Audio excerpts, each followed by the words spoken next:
Son caractère curieux et attentionné était parfait pour moi. C'est ce que je pensais quand j'ai épousé mon deuxième mari. Oui, j'avais été mariée auparavant, mais je l'ai perdu trop tôt. Bien que j'ai décidé de sauver soigneusement l'argent de l'assurance de mon mari décédé, mon mari actuel a décidé de son propre chef d'utiliser cet argent pour acheter une nouvelle maison en cadeau de mariage pour notre fils aîné. Il m'a dit que si je n'étais pas d'accord, nous divorcerions tout de suite. C'était mon argent après tout, alors bien sûr, je ne pouvais pas être d'accord. Pourtant, je n'avais pas d'autre choix que d'écouter. Le rayon de lumière de ma vie est venu d'un homme inattendu. Je m'appelle Sophia. Dans ma fin vingtaine, j'ai rencontré un homme dans une entreprise qui soutenait les échanges linguistiques et je l'ai épousé. Mon mari était très sérieux et digne de confiance. Je pensais qu'il était un merveilleux mari sur qui je pouvais compter. Il était 2 ans plus âgé que moi, et il avait accompli beaucoup de choses au travail. D'après mon expérience, il gagnait bien sa vie, même à l'époque. Je soutenais mon mari travaillant dur, ne négligeant jamais mes tâches ménagères. Nous voulions tous les deux des enfants, et nous avions prévu d'essayer quand son travail serait un peu moins chargé. Cependant, juste au moment où la période la plus chargée de son travail touchait à sa fin, une tragédie incroyable s'est produite. J'ai appris que mon mari bien-aimé s'était effondré soudainement dans son bureau. Il me suffit de tenir le coup. Il a insisté pour que ce soit juste de la fatigue. Mais peut-être que c'était juste pour me rassurer. En réalité, il avait un problème de santé. Il a été immédiatement emmené à l'hôpital, et j'ai couru là-bas, mais il est décédé peu de temps après. Même si nous étions dans des départements différents, nous avons toujours parlé et étions proches à la maison. Je n'ai pas pu croire qu'il était parti juste 5 ans après que nous ayons commencé à sortir ensemble. Je regrettais de ne pas avoir remarqué ses problèmes de santé et je me sentais impuissante. J'étais dévastée et tellement choquée que j'ai dû prendre un congé. Après quelques mois, j'ai réussi à revenir au travail, mais je me sentais comme si je ne faisais que passer. Peut-être que mes esprits étaient juste constamment abattus. Je suis devenue assez négligente dans mes tâches ménagères, laissant des choses traîner, même des objets de valeur qui auraient dû être verrouillés dans un coffre-fort étaient laissés à découvert. Le linge était laissé sans surveillance, et je ne nettoyais que si les choses devenaient vraiment sales. Peut-être était-ce une réaction à tout ce qui s'était passé. L'argent de l'assurance de mon mari était d'1 million de dollars. Il gagnait beaucoup, et cet argent m'a été transféré. Mais honnêtement, je n'avais pas besoin de cet argent du tout. Tout ce à quoi je pouvais penser, c'était de vouloir qu'il revienne à la vie. J'ai pu continuer à travailler, juste pour rester saine d'esprit. Travailler juste pour rester en vie, mais je sentais que si je restais comme ça, je ne rencontrerais jamais personne à nouveau. Mais alors, un homme qui a apporté de la lumière dans ma vie est apparu.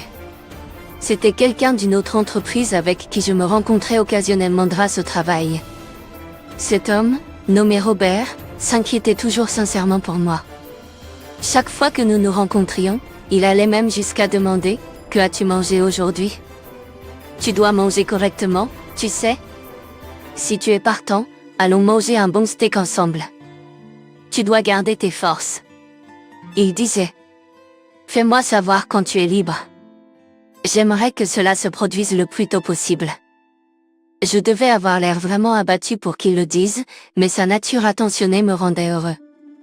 Petit à petit, je me suis retrouvée attirée par lui et j'ai avoué mes sentiments. Cependant, il avait déjà été marié et avait un enfant. Nous étions tous les deux à un âge où, si nous commencions à sortir ensemble, nos mariages seraient envisageables. Il voulait clarifier cela avec moi, compte tenu de sa situation. Il parlait toujours de son fils aîné, Michael, en disant « C'est l'orgueil et la joie que j'ai travaillé dur à élever. » Bien qu'il ne soit pas mon enfant, je croyais pouvoir l'aimer parce qu'il est le fils de Robert. Le fils, nommé Michael, a déjà une fiancée et a déménagé hors de la maison. Je lui ai suggéré « Peut-être pourrions-nous nous rencontrer une fois ?» Et j'ai organisé une rencontre avec Michael. Au début, lorsque nos yeux se sont croisés, Michael avait l'air hésitant, mais c'était probablement juste nerveux. Peu de temps après, nous avons engagé diverses conversations, et nous nous sommes entendus assez rapidement. Moi, Michael et sa femme semblent partager le même rêve, parlant avec ambition de vouloir travailler à l'étranger un jour. En écoutant de telles histoires, j'ai été profondément émue. Grâce à cela, j'ai commencé à sortir avec Robert. Progressivement, j'ai réalisé que mon moral s'améliorait. Après être sortis ensemble pendant environ 3 mois, nous avons décidé de nous marier. Au moment où nous avons emménagé ensemble, peut-être une partie de ma paresse s'était-elle estompée. Cependant, par rapport à quand j'étais avec mon ex-mari, les choses étaient encore un peu en désordre. Mais Robert n'a pas semblé trop s'en soucier. Je laissais souvent des objets de valeur sur la table comme d'habitude, mais il ne disait jamais vraiment rien à ce sujet. Je sentais que je passais un bon moment, mais ce sentiment n'a pas duré longtemps. Au contraire, en raison de mon manque de soins persistant, j'ai fini par faire face à de graves problèmes. Même après le mariage, la nature trop intrusive de Robert a continué. Cependant, à un moment donné, ce trait a commencé à me peser. Robert ne commentait pas habituellement le désordre mineur dans les tâches ménagères, mais il rentrait parfois à la maison en disant « Hey, Sophia, j'ai acheté des gâteaux aujourd'hui. Assure-toi d'en manger beaucoup. Tu devrais avoir des douceurs de temps en temps. » Il achetait des choses auxquelles je n'avais même pas pensé, parfois, il me forçait à les manger. Les mauvais jours, il ramenait des sacs à main bon marché et disait « C'est pour toi, Sophia. » Malgré cela, je savais que Robert avait de bonnes intentions, mais je ne pouvais pas m'empêcher de me sentir dépassée par son attention et sa sollicitude constante. Je pensais que ça te irait, Sophia. Commence à l'utiliser dès demain. Pour être honnête, je ne pense pas que ça m'aille du tout. Le style est discutable, et ce n'est même pas la forme que je préfère. Ce n'est rien d'autre qu'une nuisance, vraiment. Cependant, il m'a certainement fait me sentir comme s'il me faisait vraiment une grande faveur. J'ai toujours accepté ses gestes avec gratitude, et maintenant je me sentais pris au piège, incapable de refuser son aide. Cependant, à mesure que ce schéma se poursuivait, je commençais à me sentir de plus en plus stressée. Et puis, pour la première fois, probablement jamais, je l'ai affronté. C'était quand il a ramené quelque chose comme une gourmetisse délicatesse, affirmant qu'il l'avait fait pour mon bien, même si je n'étais vraiment pas fan. Il était assez insistant à ce sujet, disant « Sophia, tu devrais essayer ça et développer un goût pour l'alcool. La vie est plus amusante quand vous appréciez une boisson. Vous devez apprécier les saveurs comme celle-ci pour vraiment savourer l'alcool. » J'ai enfin répliqué « Tu sais, tu n'as pas besoin d'aller outre pour moi. Je n'ai même pas demandé ça. » Mais Robert a répondu, assez en colère « Quoi ? Qu'est-ce qui te donne le droit de dire ça ? Tu réalises même pas tout ce que j'ai fait pour toi ? Tu devrais être reconnaissante. » En entendant, je suis restée avec des émotions mitigées. J'avais simplement essayé de communiquer mes sentiments, et il a répondu en m'appelant arrogant. Je me suis demandé en discuter plus loin, mais juste quelques jours avant, il y avait eu de bonnes nouvelles. Michael, le fils de Robert, s'était marié à sa petite amie. À peine après cette humeur festive, je ne voulais pas faire de grabuge, alors j'ai hésité à me taire à contre-cœur. Cependant, à partir de ce jour-là, Robert a cessé de m'acheter des choses. D'une certaine manière, c'était un soulagement, et j'ai commencé à espérer qu'il avait peut-être réfléchi à ses actes. J'ai essayé de rester optimiste, en pensant que nous pourrions nous réconcilier bientôt. Mais ensuite, un jour où nous étions tous les deux en congé, il a lâché une bombe. C'était un jour où nous étions tous les deux en congé, Robert a soudainement dit à moi, « J'ai décidé d'offrir une nouvelle maison à Michael en cadeau de mariage. » Après tout ce à quoi je pouvais penser, c'était, une nouvelle maison ? Tu as cet argent ? Mais ensuite, il a répondu en riant, « Sophia, ne fais pas l'idiote. Tu as $1 million, non ? Je le sais parce que j'ai vu ce chèque que tu as laissé traîner. Tu aurais pu penser que tu le cachais à moi, mais je t'ai grillé. » J'ai été choquée par son audace. En effet, à cause de ma négligence, j'avais laissé mon chèque sur la table auparavant. Il doit l'avoir vu, je suppose. Mais c'est de l'argent qui ne devrait être utilisé par personne d'autre que moi. Attends, ce n'est pas mon argent ?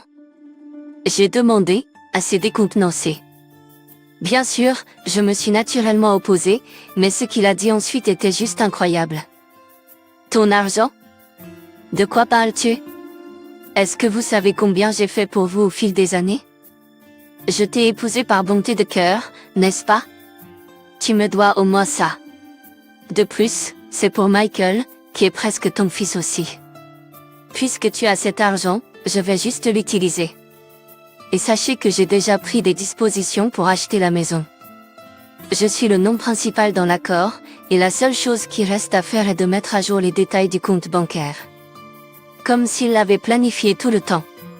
Me dire une chose pareille si brutalement m'a laissé sans voix. Cependant, je suppose que j'étais toujours vulnérable émotionnellement à ce moment-là. Je l'avais vraiment pris à cœur quand il a dit qu'il le faisait pour mon bien. Il ne fait aucun doute qu'il m'a aidé à traverser des moments difficiles avec sa personnalité. En y pensant, je n'ai pas pu argumenter. Mais cela ne signifie pas que je suis d'accord avec Robert qui utilise l'argent d'assurance de mon ex-mari. Avec mes émotions en si grand désordre, il a porté le coup final en disant « Au fait, si tu ne me laisses pas utiliser l'argent d'assurance, nous divorçons. » Il a dit cela avec une certaine arrogance. À ce moment-là, ma confiance en Robert a commencé à s'effondrer. Mais je me suis sentie impuissante à résister. Naturellement, Michael et sa femme seraient ravis de cette nouvelle, alors je me suis sentie sans allié. Compte tenu des circonstances, je me suis retrouvée à me demander si je devais juste accepter le fait que les millions de dollars étaient devenus les siens. Avec ces réflexions, je n'ai pas répondu et je suis simplement allée me coucher ce soir-là. Mon état d'esprit était dans une obscurité totale. Mais, un éclat d'espoir m'a été apporté par un homme. Le lendemain, j'ai reçu un appel d'un certain gentilhomme, et j'ai pu sortir de l'obscurité. On pourrait dire que ma perspective a changé. Cela m'a conduit à prendre une décision. Le jour suivant l'appel, j'ai parlé fermement à Robert. Robert, je suis désolé pour hier. Pour l'instant, continuons nos discussions par l'intermédiaire de cet avocat. Je lui ai remis la carte de visite d'un avocat en divorce. Il avait l'air assez surpris. Il avait soulevé lui-même le sujet du divorce, mais ne devait probablement pas s'attendre à ce que je passe à l'acte. « Eh, tu es sérieux ?» Pour être honnête, il a été pris au dépourvu. Mais je veux vraiment divorcer. Cependant, discuter avec lui ne faciliterait pas le divorce. Alors, je lui ai dit, « Ne t'inquiète pas, je laisse le chèque ici. » Avec cela, l'expression de Robert a semblé s'éclaircir un peu. Mais il ne devait probablement pas s'attendre à ce que je fasse autant d'efforts pour demander le divorce. Eh bien, fais comme tu veux. Je vais certainement m'assurer d'acheter une maison pour Michael. En disant cela, il a pris la carte de visite et est parti. Il a pris la carte de visite. J'ai commencé à me préparer à déménager le lendemain. J'ai quitté la maison. Néanmoins, Robert pense probablement que je vais bientôt revenir et il est probablement rempli de fierté, se croyant en train de faire une faveur à Michael en lui achetant une maison. Mais cela ne se produira jamais. Robert ne comprend vraiment pas, me suis-je dit, en riant doucement. C'était juste une semaine après mon départ de la maison. J'ai reçu un appel d'une certaine dame. C'était d'une femme, rien de moins que l'ex-femme de Robert et la mère biologique de Michael. Sophia, n'est-ce pas? Ravie de vous rencontrer. Je suis Juliana, la mère biologique de Michael et l'ex-femme de Robert. J'ai été choquée. Pourquoi l'ex-femme de Robert appellerait-elle soudain? Je me demandais si elle avait une quelconque rancune contre moi.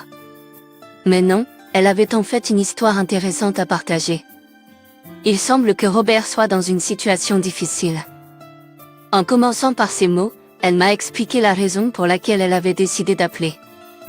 Apparemment, Robert, malgré la signature d'un contrat pour une nouvelle maison pour Michel et sa femme, a réalisé qu'il n'en avait pas les moyens. Qu'est-il arrivé? Où est le chèque? Où est Sophie? Robert était en pleine panique. Je suppose que cela a du sens. Je possède actuellement le chèque. Bien sûr, je lui ai dit que je laisserais le chèque, mais je ne lui ai jamais dit que c'était mon chèque. Tout ce qu'il doit penser, c'est que j'ai l'intention de laisser derrière lui son propre chèque. Cela peut être un peu brutal de le faire, mais à moins que je ne fasse cela, je ne pourrai pas m'éloigner de lui et je risque qu'il utilise ses précieux millions de dollars. De plus, Michel lui-même n'a jamais vraiment voulu une maison neuve au début. Oui, l'homme qui m'a appelé ce jour-là était Michel. Il m'a dit. Mon père a commencé à parler d'acheter une maison sans même me demander. C'est toujours comme ça. Il ferait des choses pour moi sans que je ne demande, puis exigerait de la gratitude, puis s'attendrait à ce que je lui rende l'appareil. Sophie, ou devrais-je dire maman, n'as-tu pas vécu la même chose? C'est ce qu'il ressent vraiment. Selon lui, la raison principale pour laquelle Robert a obtenu la garde était simplement parce que sa femme à l'époque n'avait pas les capacités financières. Robert lui avait dit de se concentrer sur les tâches ménagères car il travaillerait et subviendrait à leurs besoins. Mais il se peut qu'il en ait été trop envahissant et inconfortable pour elle. Je ressens la même chose. Et c'est pourquoi elle a décidé de divorcer. Michael n'avait pas d'autre choix que de partir avec Robert, mais il l'a toujours regardé avec ce regard. Cependant, après avoir trouvé un emploi et s'être marié, Michael a toujours parlé à Robert de ses projets de travailler et de vivre à l'étranger avec sa femme. Malgré cela, il semble qu'il les ait arrêtés en leur proposant d'acheter une nouvelle maison. Michael et sa femme en avaient tout simplement assez, et c'est ce qu'il m'a avoué. En entendant, je me suis souvenu de quelque chose. La première fois que Michael m'a rencontré, il avait une expression hésitante. Ce n'était pas seulement des nerfs à l'époque, il était probablement inquiet pour moi. Quoi qu'il en soit, j'avais aussi mes raisons de vouloir déménager à l'étranger. Principalement pour le travail, car j'avais interagi avec divers étrangers et avais développé un intérêt. Mais surtout, je voulais juste être loin de Robert. Je comprends qu'il ne serait peut-être pas satisfait de la situation tchèque. Honnêtement, je n'ai rien fait de mal, mais s'il m'avait encore à portée de main aux États-Unis, il pourrait peut-être m'attaquer. Donc, la meilleure option semblait d'aller à l'étranger où il ne pouvait absolument pas m'atteindre ou me contacter. L'idée m'est venue après que Michael m'ait appelé. Et maintenant, Michael, sa femme et moi sommes en France. Lorsque j'ai expliqué ma situation à mon employeur, il a été compréhensif et m'a accordé un congé temporaire. Dans ce contexte, Robert n'a pas pu nous contacter, à Michael ou à moi, et n'a pas eu d'autre choix que d'appeler son ex-femme. Michael m'avait tout raconté et avait même partagé mes coordonnées, au cas où. Mais grâce à cela, j'ai appris que Robert s'était mis dans une situation difficile. Désormais, il n'avait pas d'autre choix que de se retirer de l'accord sur la nouvelle maison, avec une pénalité dépassant les 100 000 $. Bien sûr, il ne dispose pas d'une telle somme, ce qui l'a plongé dans une dette instantanée. Peut-être que cette épreuve l'a fait un peu réfléchir sur sa personnalité méprisable. En un clin d'œil, il a perdu sa femme et son fils et même son argent. Il a même consulté ses collègues, mais étant donné son caractère agaçant au travail, ils n'ont fait que se moquer de sa situation, en disant des choses comme « Eh bien, c'est une médecine amère, ah ». Personne ne semblait vouloir l'aider. Son égocentrisme l'a conduit à cela, sans comprendre les sentiments des autres. Maintenant, il semble qu'il travaille plusieurs petits boulots de l'aube au crépuscule, essayant de rembourser sa dette. Quant à moi, je parle français grâce à mon travail et je profite pleinement de ma vie en France.